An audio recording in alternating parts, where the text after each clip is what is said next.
aad iyo aad ayaan idin salaamayaa aad iyo aad baanan ugu mahadnaqayaa gabdhihii iyo wiilashii iyo dadkii soo abaabulay xafladan quruxda badan oo aad nagu soo dhaweynaysaan runtii aad iyo aad baan idinkaga mahadnaqayaa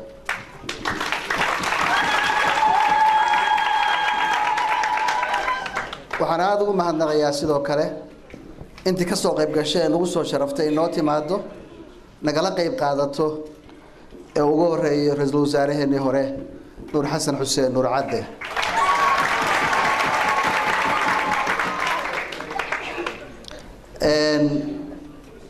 aad waxaan ugu mahadnaqayaa fanaaniintii magacyadooda kulli ma soo koobi karo runtii buraanburka iyo gabayga iyo heesaha iyo entertainmentka quruxda badan runtii noo soo bandhigay aad iyo aad baan ugu mahadnaqayaa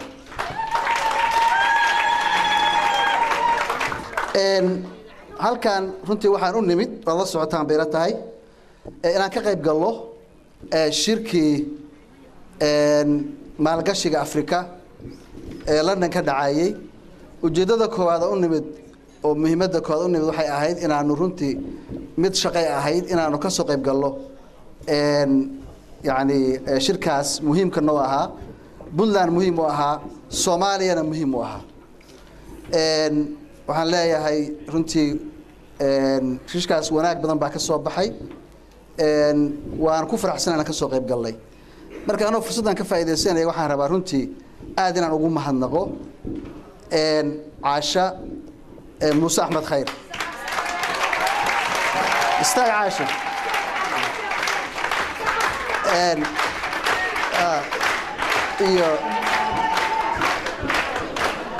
iyo walaalkeed Mahad Muuse Axmed Khayr oo runtii labaduba ahaa aad ugu dadaalay shirkan in Puntland ka soo qayb gasho successful uu noqdo aad ugu mahadsan yihiin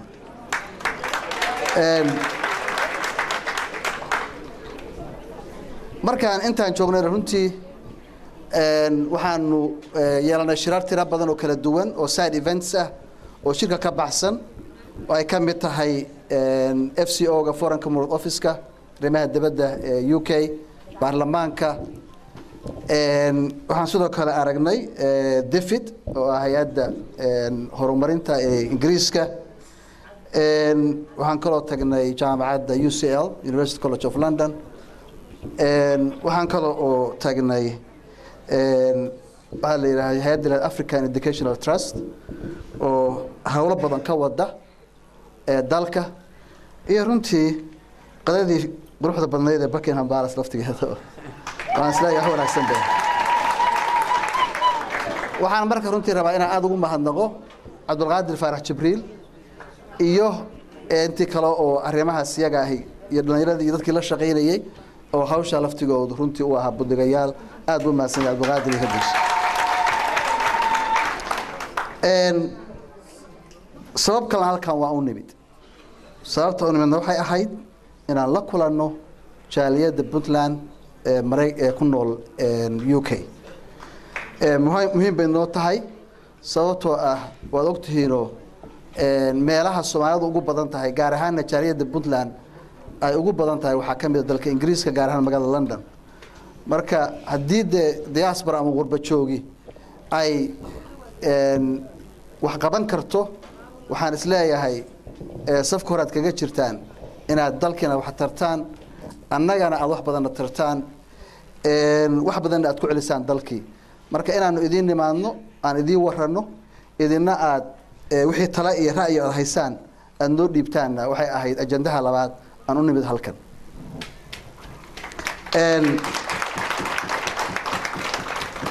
in badan waa is aragnay inkastoo aan fursad u helin cid kasta oo ama rabtay inay aragto ama aan u jeclaa inaan arko inaan fursad u helin waqtiga oo aad u kooban iyo shaqooyinka aad noogu badnaa awgood haddana waxaan isleeyahay intaan is aragnay wax badanna waan isrini wax badanna waa kala faa'iideysanay waxaan rajaynaynaa in aanu saa halka ka sii wadno insha Allah xiriirkuna uu noqdo mid joogto ah oo aan xiriirno ayaan rajaynayaa waa la socotaano dan dalkiina kaga waramo Puntland way ficnayd roob baa noo da'ay barwaaqaanu ku jirnaa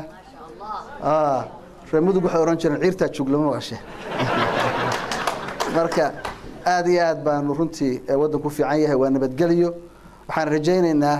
inay tahay waqtigii timekii is a high time inaad dalkii ku soo laabataan inaad wax badan keentaan inaad isbeddel ka socda ka qayb qaadataan sacrifice badanna aad subisan ayaan rajaynaynaa innagu waxaan nahay isbeddel doon waxaana ballan qaadnay change-ku marka fikrado kala duwan baa dadku ka haystaan change-ku micnihiisu ma aha qof bedelay cabdiraxmaan iyo cabdiwalo isbedelay ma aha dowladdii hore oo jirtay dowlad cusub iyo wasiiro cusub ma aha change-ku wuxuu yahay waa policy waa siyaasad waa program dowladeed waa political program economic program social program weeye waxaan ka hadlaynaa change-ga runtii anigu aan ka hadlayay kaas weeye waxaan isleeyahay change-gii waa aanu bilownay si fiican ayuuna u socdaa waa la socotaanu hadda in badanna khudbaha waa ka maqasheen waxaanu wadnaa reforms sababtoo ah dowladnimadu waxaa la yidhahdaa governance-ku it's all about institutions dowladnimadu kama soo harto haykalka dowladnimo amase institutionska kama soo harto marka Puntland inay yeelato isbeddelkeedu wuxuu ka bilaaban karaa change-ku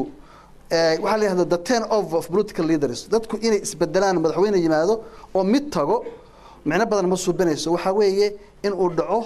yani institutionska dawliga ahi inay xoog leeyihiin in ay yani machine dhab ah oo dowladnimo uu jiro ayaa muhiim ah si taa loo helo marka maxaan u baahanaa reformskan u baahanaa muxuu yahay kow waxaan ka bilownay inaanu samayno waxaa la yidhaahdo civil service reform in shaqaalaha dowladda isbeddel lagu sameeyo sababtu maxay tahay waxaan rabnaa qofka saxa ah inuu positionka saxa ah joogo the right person at the right place inuu joogo waa la socotaano reformka aan wadnay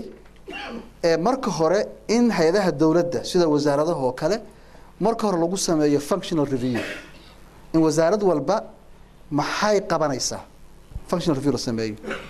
maxay tahay waxa ay qabanayso end objective-ka wasaaradda laga leeyahay maxay tahay say u qabato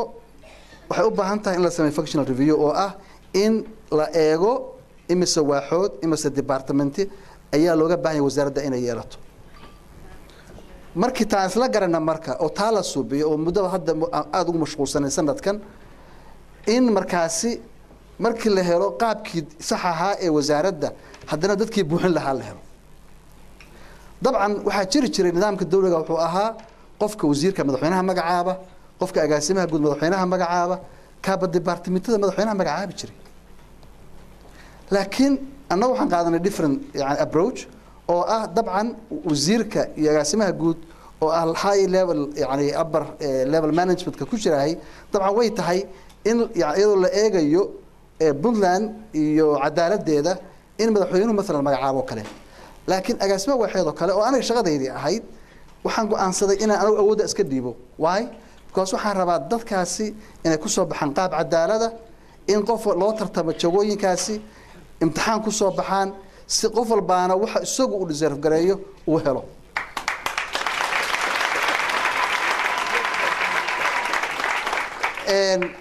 waxaan hadda maalan aan dhammaynay labadii wasaarad ugu horeeyay oo ahayd wasaaraddii dastuurka iyo federaalka iyo dimuqraasiyiinta iyo wasaaraddii environmentka waa aragtay maan u marinayaa iyadoo shaqooyin kale artaas gareeyay imtixaan loo galay wallaana u aqoon intaa qof ka soo baxday oo kaaba departmentiyaal la magacaabay hal qof aan aqaan inuusan ku jiraan waxay ku soo baxeen imtixaan waxayna ku soo baxeen aqoontooda ayay ku soo baxeen why because dadkaas Puntland madaxweynaha u ahay qof aanu gaar u rabaana ma jiro kullina waa ii siman yihiin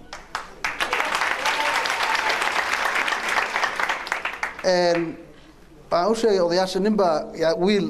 waxaa jira wasaaradda wuxuu shaqo ka helay imtixaanku ku soo baxay shaqo ka helay wasaaradda environmentka wasiirka ii yimid wuxuu igu yiri wiilka markuu shaqada ku guuleystay wuxuu igu yiri buu yiri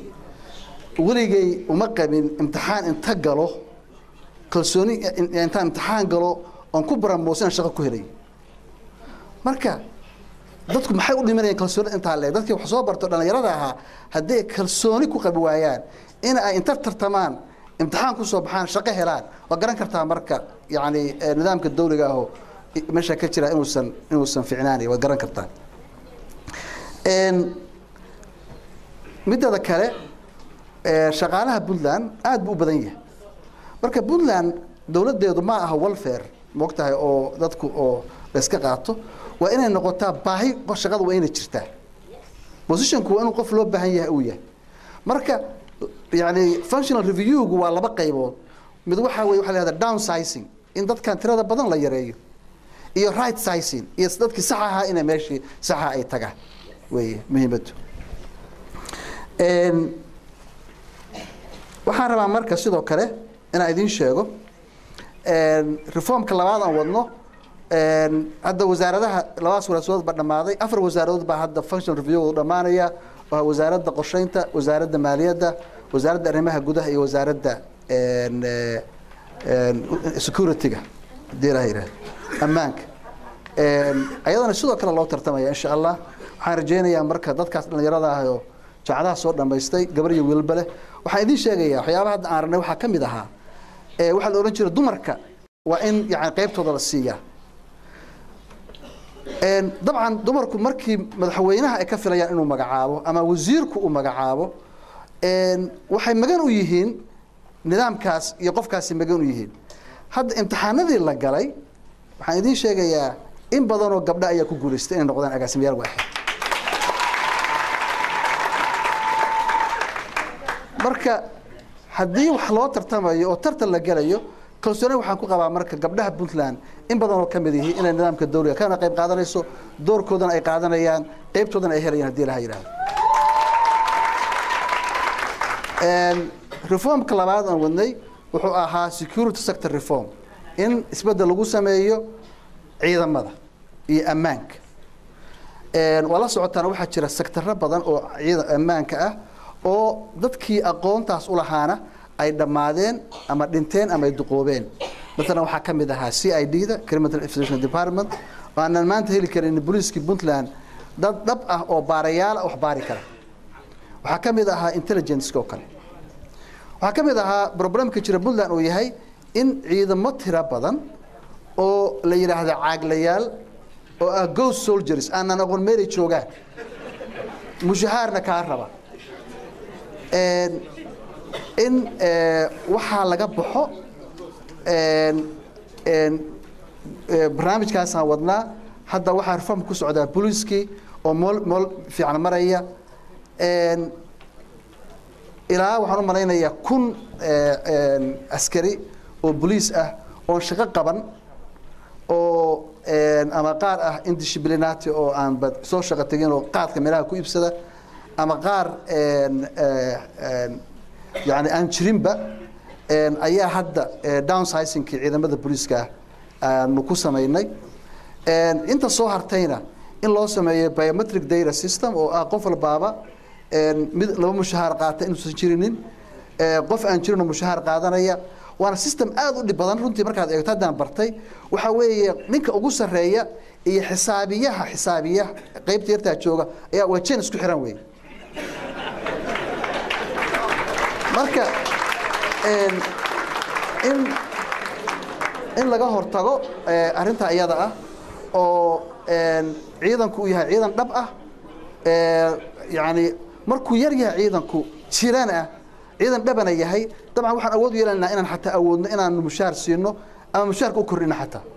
oo markaas qofku uu noqdo aan hayno the real fighting force oo Puntland inuu jiro arintaasi meel fiican bay maraysaa hadda booliiska ayaanu dhameystiraynaa ka bacdina daraawiishta ayaanu galaynaa tababarkii kale oo ahaa dhanka CID-da iyo intelligence-kana anagoo la kaashanayna wadamada saaxiibada aan nahay in badan oo kamid hadda tababar bay aadeen hadda markaan soo tagayay ilaa 180 kamid ah ayaa tababar aadaya dabada aadaya soo baranaya waxyaabaha aan ka hadlayna hadda aan idin sheegay waxyaabaha hadda midaan aragno waxa kamid ah oo la socotaan Puntland hadda waxa aad uga jira accidents-ka baabuurta malihin marka traffic police dhab oo jira marka in aanu reform dhama lagu soo biyo ciidamada ama noqdaan daraawiish ama ha noqdaan military ama ha noqdaan nabad sugid intaba inuu isbedel ku yimaado ayaan rajaynaynaa dadka marka waxaa jira in badan oo hadda maalan dad badan waxaa jira ama retire oo hawlgab ah ama dad waxaa jira sidoo kale agoon ah oo aabbayaashood ay ku dhinteen dagaaladii marka qofkii dee aabihii dagaal ku dhintay oo agoon ah yani waxaan umaleeyaa muhiimadda kood agoonka iska leh inaanu runtii muhiimad gaara siino laakiin aysan ka tirsanaan ciidanka hay-ad gaara loo sameeyo markaasi dadkaas pensionka iyo dadkaasi agoontaas aabbayaad dhinteenna si gaara mas-uuliyad gaara la iska saaro si gaarana loo taareeyo oo loo ilaaliyo laakiin aysan ka mid noqon laakiin aysan noqon number noogu jira ciidanka aysan noqonin ayaan rajaynaynaa reformka kaloo aan samaynayno waxaa weeye justice reform cadaaladda waa garan kartaana waxaa weeye dadku markaysan waxa meel kasta aan tegayey dhulka intaan wareegaya oo dhan waxaa lagala hadlayay cadaalad iyo inaysan cadaalad nidaam cadaalad usan ka jirin puntland maalin laweyd waa aragtay maan u malaynayaa waxaan rugseeyey 12 garsoore iyo kalkaaliye iyo waxa la yiraahdo maxay ahaayeen xeeraaliyayaal sababtoo ah waxaan ogaanay inaysan u ahayn ehel cadaalad puntland inaysan u ahayn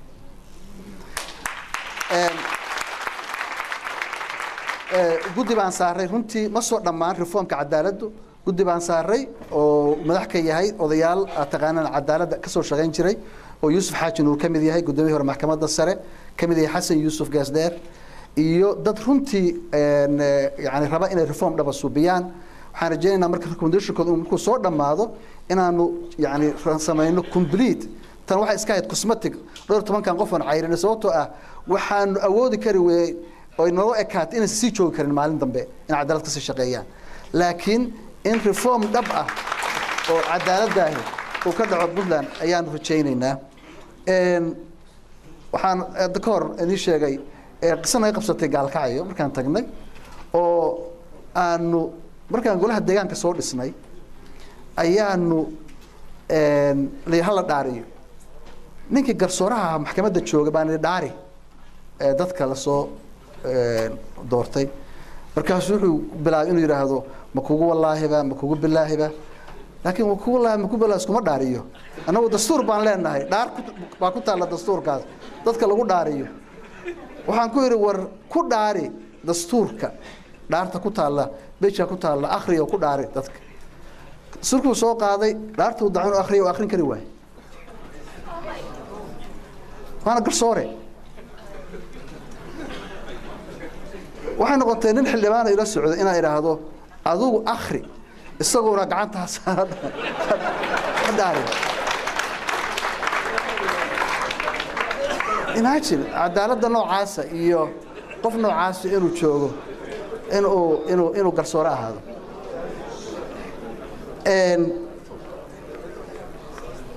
waxaan rabnaa marka justice reform wanaagsan haddii ilaahay yiraahdo yaan rajaynayna tan ku xigta waxaa weeye waxa loo yaqaano public finance management dhaqaalaha oo runtii dhib wada naga haysato oo la socotaan annagu runtii dhaqaalo uguma imaan meesha waxaanu dhaxalnay dayn iyo khasnada maran ayaanu dhaxalnay marka haddii dhaqaaluhu kaa burburo dowladnimo kaloo aad samayn kartaa ma jiraan runtii is all about economics waa dhaqaale dowladnimadu ku socodsiin kartaa dhaqaale weeye marka reformku waa laba mid marka mid waxa weeye dhanka dakhliga oo revenue-ga in dawladdu ay hesho stable revenue source yani waxaanu mushkiladana haystaa waxay tahay 72% budgetka dawladdu wuxuu ka yimaadaa dekada boosaaso waxaan nagan u tahay marka qofkaas ganacsadaha iyo doontaas ka imaanaysa Dubai inaad dhowrto waxaa jira bila marka ya bila bad xiran tahay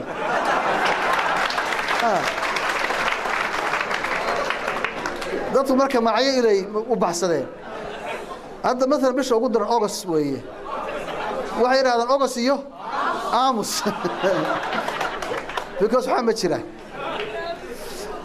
مركا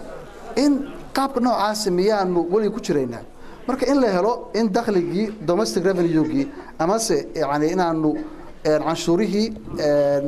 دخلي يعني لبدله وماشي تطبعتن إلى الله أي كإيمان يسبده إن نوقت ما دبريك مركا حن بلوني إن عنشوري الانتروديوس جرايو إن مثلا وحيابات أن كوجل سنة وهراء لو كوجل سنة وحكم ده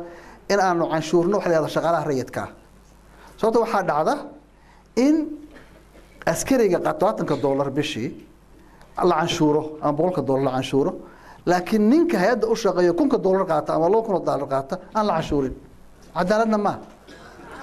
مركا إن أنه العنشوره شغالة ريتك تبيضوا كدعوتين إن مثلا تيليكوميونيكيشن كوكالة يعني إن عنشورته أي بحيان هذا جرو قاركين واتجن بانو ملنا يا هذا تلا مركز تكتان ريان بارك إيو على هذا روكسن إيو كوبسور إيو هذا يعني عشريسو عنشورته لو قدر ريا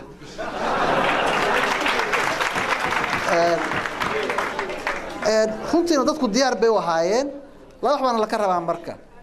dadku hadii marka ogolaadaan inay canshuurta la bixiyo oo ay aqbaleen canshuur bixiyaan qofku aqbalo dhanka kale waa inuu jira commitment control system inuu jira oo canshuurta xagee aadaysa waa inay kalsooni ku qabaan dadku canshuurtu inay dalka galayso wax lagu qabanayo dhanka kale marka inaanu sameeyno inaan ku dadaalo waxaan rajaynayaa hadda reformka ugu badan oo functional review-ga ugu xoog badan wuxuu ka dhici doonaa wasaaradda maaliyadda in markaasi aan hubino in canshuurtaasi meeshii loogu talagalay ay ku baxdo in dadkuna kalsooni ay ku qabaan in canshuurtoodu ay wax u qabanayso in transparency accountability in la helo dadku ay helaan waxaan isku dayi doonaa insha allahu in la publish gareeyo budgetka dawladda oo markaasi dadku ay la socdaan waxa xiga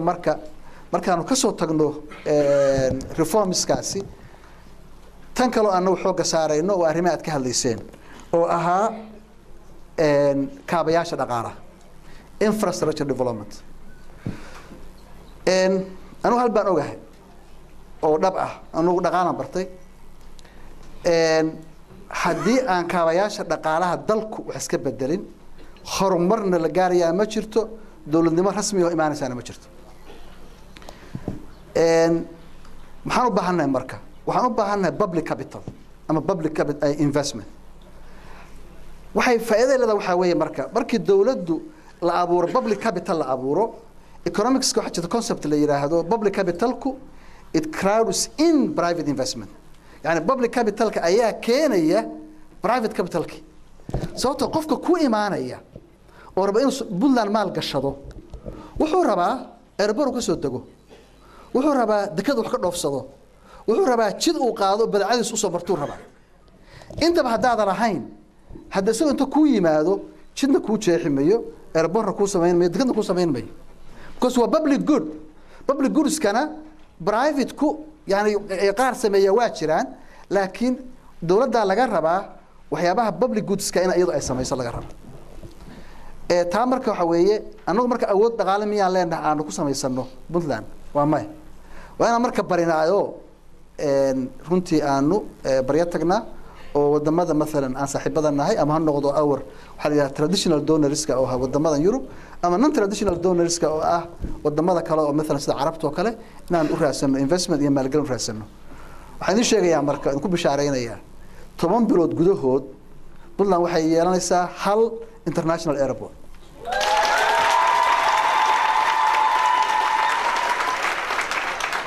sideed iyo 10 bilood gudahood waxay yeelanaysaa two international airports laba sano gudaheed waxay yeelanaysaa 3 international airports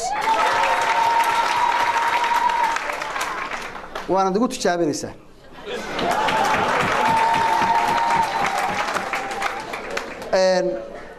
waxaa kaloo hadda annaga qorshaha noogu jira in waad artay ma maranayaa insha allahu new deal programmeska annagoo la kaashanayna iyo wadamada qaarkood oo meesha aan ka sheegaynin inaanu helno investment ah dhanka jidadka iyo dekadaha ugu horeeyaan Laasqor iyo Garacad ilaaha yiraahdo waxaan rabnaa marka inaan idin sheego markaan wareegayay dhulka aan Puntland in badan waa tag in badan waa dhimaanta insha Allah waa tagi doona waxaan aragnay waxa ugu weyn oo baahida dadku ay qabaan inay tahay jid iyo biyo marka inaanu xiris ka saaro in aanu helo inaanu jidad helo Puntland hesho sababtoo ah jidka مثلا بوساسو iyo qandala iyo laasqoray waxay kala duwan yihiin yacaluula waxay kala duwan yihiin waxay ku kala duwan yihiin jidka dheer laamiga iyo dekada Soomaa marka waxaan u baahanahay dhulkayagi inaanu helo accessible roads dadku yani cilla dibta ka jirta hadda dhulkan fogo aan tagay Gardafuuy مثلا iyo bariga kore markaan tagnay يعني وقرب دبعت هذا كتير تأجد is unbelievable. وحرمنا مركانه. وحنا وياري وزارة وكالة شدتك بنتلان يوزير كهولها يقول. وحنا المركا إن أنو هلا وقت إن كان هاي السنة أفرتها السنة وده ورسنا النهار تيحير. إن أنو شدت سمي السنة وهذا مثلا والله سعوتان هذا مثلا مقال لي هذا علولة بكل هذا شد بقى هذا اللي هذا الفقري ما تقان ما نمرين هي فيري شد كاسي أنا ما أنا تجنين لكن وزير كي غرفة فين تجي عبدول إن جورا ليش جاي شد كمركات رعده لا برس ما دافع فكرته مدك تنوح كاسارن باليجو يري بورتي بيحنا نوح كاسارن بدي مركا وقفك الصباحه سي مادام لا برس كود دافع فكرين وأنت لفنا السودر عليها باور كاسو صوت دقائق إيه كانوا صوت دقائق تلفن بالوجه جيادتك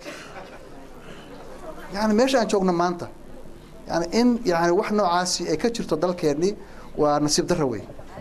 مركب أنا يروح عن كويري إن أنو ملاها سكر تياد كسر يسنو محا إنه كفران قلب أنت لك بانو كفران وحيري هذا أنو لبست وقلب كتياد كسو قدر إنه تشاينا وحنقول في $1 مليون imagine وايه $1 مليون ويه إن أنا نقلب شيء قدرنا إذا كان مركب وأنت شايفين يا إيه لا بدأ مليون مسكوا درسنا يسنا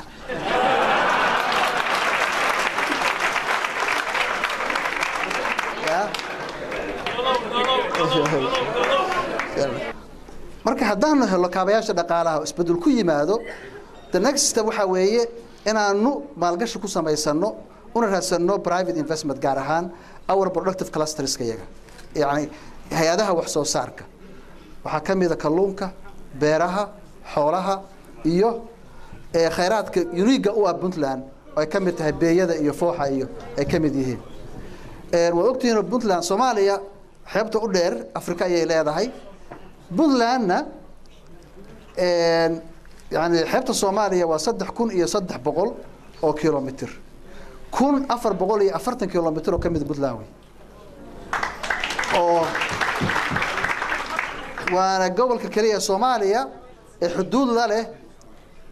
بدع عس ينديان أوشن كلا بدر وأنا إيرلوك أجو خيرات كبدن إن الصومالي لفت كذا sababta ay burcad badeedka iyo virus uga bilaabatay Puntland there was a reason ma ahay wiilasha iska tagay meesha waxay ahayd tuugada badda ka kulumeysaneysay oo yaani meesha ku badneed ayay ahayd marka in aanu ka faa'iideysano khayraadkeena ka faa'iideysano wala socotaan dhulkeena dhibaato waxa jirta xaaluf xun oo lagu haya badda yaanta dhaweedo anagu aan tagay dhulkaasna waxaan ku dhawaaqay adduunkuna u sheegay in illegal fishing uu yahay a national disaster inuu musiibo qaran yahay waana musiibo qaran sababtoo ah hadda hay'adda international maritime organization oo xamana saldhigeedu la dhammaan u maleynaya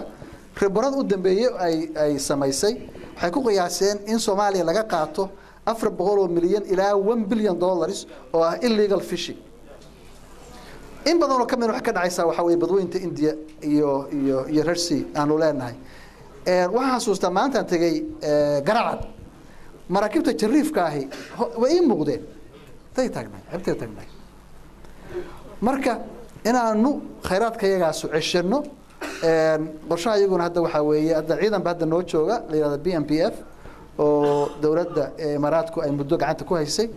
ciidankaas markii hore shaqo kala la abuuray laakiin hadda ujeedada ugu weyn hadda u isticmaali doono wuxuu noqon doonaa inuu ilaaliyo hadda burcadbeed hadda waddanka laga ilaaliyo ma jirto يعني بدلان runtii waa ka dhamaatayba oo incident u dambeeyay wuxuu ka dhacay May 2012 marka hadda waxa dhibtan haysta waa laba waxyaabood midna waxa way illegal fishing-ka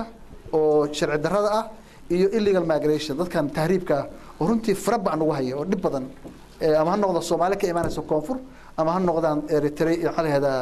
Ethiopian iyo Oromo tira badan oo u socda raba inay khaliijka aadaan marka inaanu dhulka yagaas khayraadka yagaasi marka hore ka ilaashano dadkaas ka bacdina aanu la soo baxno marka ka soo baxna taa waxa muhiim ah kala in sheegaya oo anagu hadda aan muhiimada saarnay waxayna tahay waxa weeye social services ay ugu horeyso waxbarashada iyo caafimaadka wala socota anaga markii aan yeelanay retreat ku horeeyay bishii February markii manala doortay xeerka bacdi waxaan go'aan ku gaaray in budgetka wasaaradda waxbarashada la laban laabo sababta waxaan u jeedaa adduunku wuxuu ku kala hormaray waxa weeye human capital ya wadamada adduunka ugu fakhrisan ayaa markii la eego natural resources ka khayraadka dabiiciga ayaa wadamada adduunka ugu qanisan today laakiin maxay haystaan waxa adduunka inta kale haysan waxay haystaan human capital iyo skilled labor force maxaa anaga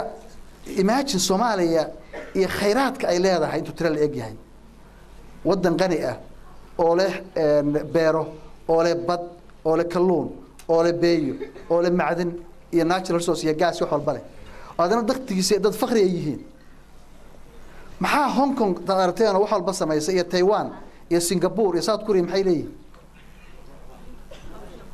ma natural resource bay leeyihiin Singapore wali ma tagteen dhagax madow weey laakiin wadamada adduunka u qadaysan bay ka mid tahay maanta sababtu waxa weey waxay leedahay human capital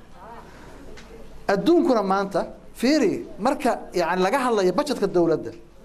waxa loo qaybiyaa labo waxa la yiraahdaa current expenditure iyo capital expenditure waxa marka adduunka waaga hore waxa la sameyn jiray waxa la yiraahdaa fiscal capitalka mashiinada warshadaha ayaa lagu dali jiray يعني capitalka laga dhigi jiray fiscal capitalka laakiin hadda waxa la ogaaday caafimaadka iyo waxbarashadu ma current expenditure waa capital expenditure way sababtoo weeye horumarka dhaqaalaha marka la leeyahay componentska la leeyahay capital land labor xagee si loo sameeyo horumar la leeyahay iyo contributionka mid walba la leeyahay marka la qiyaasayo oo la sameeyo waxa la yiraahdaa saddex meelood oo laba meelood horumarka wuxuu ka yimaadaa human capital haddii marka dadkaagii aadan investment gashanin oo aadan wax barinin oo aysan caafimaad helinin dan human capital ma helaysid hadda waddankeena jaacada baa ka furmay waa private kulligood si u badan yihiinna yani waa money making enterprises way waxaan hadda u baahannahay in jaacadiha maalan oo kale ay helaan quality assurance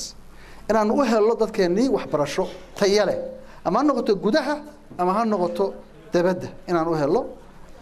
yani quality education aan helno oo qofka markaa jaamacadda ka soo baxay runtii qof wax garanaya oo shaqo qaban kara uu yahay ayaan rajeynayaa insha Allah waxaan rabaa arrin muhiim ah marka kale inaan ka hadlo oo arrintan ku dhawaaqnay oo ahayd reconciliation Puntland iyo inay ayadu reconcile garayso runtii dadkeena Puntland oo la socotaan waxa iska jiray madmadow baa jiray soo kala dhex galay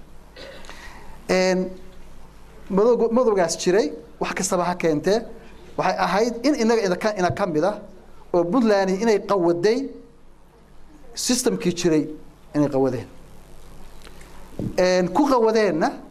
maadaama Puntland la isu yimid oo la wada dhistay oo heshiis bulsho social contract lagu wada dhistay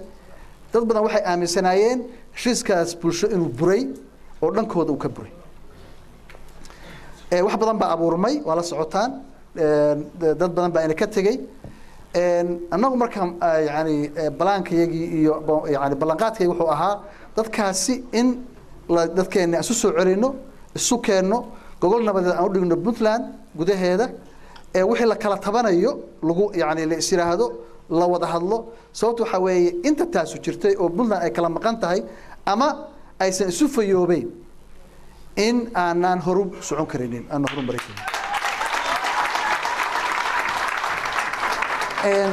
كل ذاتك والله هذا شام بيلا تهاي تنوع إنه وحي أهيد بيلاها سناقي عين الشغل أرنتها سمركة ملفي عم بيمرسا كل ودنك ولا حرفتان بيلا تهاي السمادي إن بدنوا كم بده وين لا تشوجان سياسيين إن بدنوا كم بدنا وين لا تشوجان الدولة سعتنا وزيرة إني خاتمة سبيينا وين لا تشوجان الدولة دي كم بدي لفت بيه أنت كلام هذا محرجين إن لفتك هذا أو نجاحرتي أو مثلا سيستم كاسي ولي أمسنا إن أنا نقول الديالوج يجي أنصوب إنه دقوش أسيس عطو أن مدورنا إن شاء الله دمانتين وأنو بوكسنا أيه رجينا صوته حنا مسنا إن أنو اسكو مسيرنا هاي وحنا مسنا هاي إن دبتنا أي تهوي سلا أي تهوي أنا الدستور بان تقول دارت اللي يقول داري قضب كتضبط الدستور بحكوا قرن سديد قول أو بلنا كقرن هذا نقول دارت تامعين هذا حويه لاسعانو is Puntland as much as Garowe is Puntland.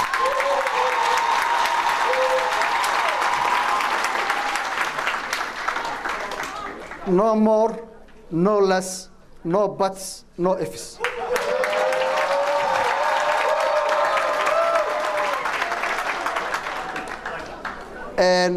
markaan u imaado issue ugu dambeeya rabaan inaan ka hadlo oo ah shabaab iyo shidada ay ku hayaan Soomaaliya iyo Puntland runtii waxaan u baahanahay waa la socotaan hadda ciidamadeena galgala ay joogaan waxaan u sheegaynaa marka shabaab loo waxyaabo mid waxa weeye haddii ay dhib rabaan iyo shido annaba shido ugu filanahay iyaga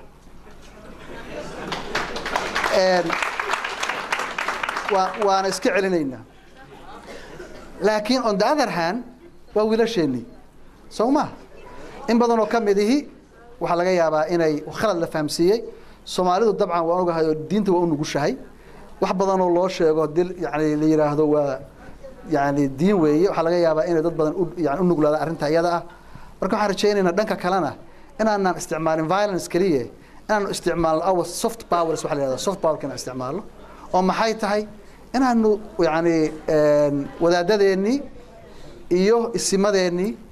إيه ضد كنا استعماله سوي لش عسيل خلدي أنو أسعرينه تاسوية تنكنتين مركا تاسوية تنكنتين مركا إن أنو لنا هنو دنا وذن لدك على ضد على الحبتان يشدو دنك كلامنا إن أنوفذ النعفس ومر والباق ما أنت هدوك الصبح إنه بريت عفس ودنك كيس إيمان كرو وكشق يسن كرو عندنا يسدم الرعانين هدي لها هنا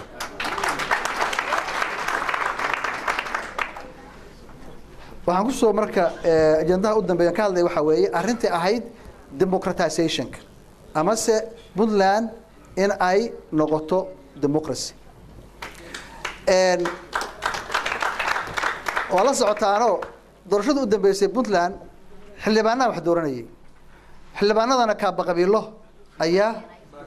baa keenayay ogow aniga Cabdiraxmaan Hawad baan kala badanay marka in aan marka systemka noocaas dib dambe ugu laaban waxay ahayd annaga number 1 priority taasana keentay inaanu sameeyno wasaarad dhan in ka shaqeys arrinta iyada ah sababtoo ah waana yiri marar badan hadda waan ku celinayaa haddii 2019 January Puntland ay ka dhici weydo doorasho ah one man one vote waxa weeye juhdigii iyo ballanqaadka Cabdiweli waa u khasaaray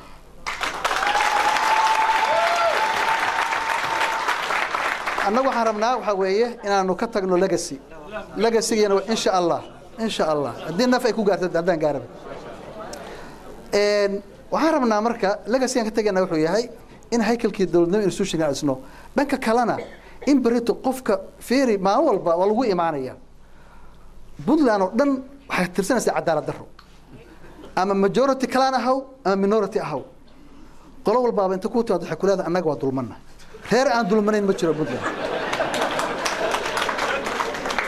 okay marka haddii qaabkii qabiiliga wax lagu qaybinayay laga baxo oo qof walba isaga codkiisu wax u gooyo barito oo isagu qofku raba soo doorto dabcan cadaalad darro u tirsan karaa dhulta ma jirto dimuqraasiyadda ma noqonaysaa waxay noqonaysaa the rule of the majority and the protection of the minority rights barito waa la tartamayaa cod baa la kala yani dimuqraasiyad baa wax lagu kala qaadanayaa cod baa la gelayaa qof walbaana qofka uu rabo ayuu dooranaya Soomaalidana ognahayo dhaqan waxaan u leenahay runtii annaga tradition waxaan leenahay democracy yani inaan nahay yani democratic ana waxaan xasuustaa back 1969 doorashadii dhacaysay March markii doorashada ay socotay anoo noo soo hadaan ka imi guriga anigu aan joogay oo aan ku noolaa afar xisbi oo kala duwan ba laga aadi jiray afar xisbi oo kala duwan ayaa odayga iyo habarta iyo wiilka iyo gabadhu ay kala aadayeen أنا أدين شيء هاي وحاسوس أذكر عبد الله على قاسلي سوكري وحو يعني وأها كامبين قرينا عبد القاسم سلاد بوي قرنا سنصومه مدحويني سلانت قروا شوكت إدّي حليمة فارح وحو كامبين قرينا سنلي هذا ياسين قال الله ورسم أمرنا يا وهذا شوكه هولن حزب الونشر SDU بيهاي ويل إدّي الشيء أردنتي الله نحرس عبد الكريم محمد برهلا يراهدو حزب اللي يراهدو هل ينريك أيو هل ينريك وقرنا سنصومه أيو وأها وكامبين قرينا قبل قرة شورت نور حسيت هاللي هذا الدذر الشينا يعني حزب الله بيحي حدين مركا أفرتن سنة كهر أنو لحين ديمقراطية النوع عاسى محن هو دي يا مانتا إن أنو وناك يو كرتي يأقون أسكت من حد دي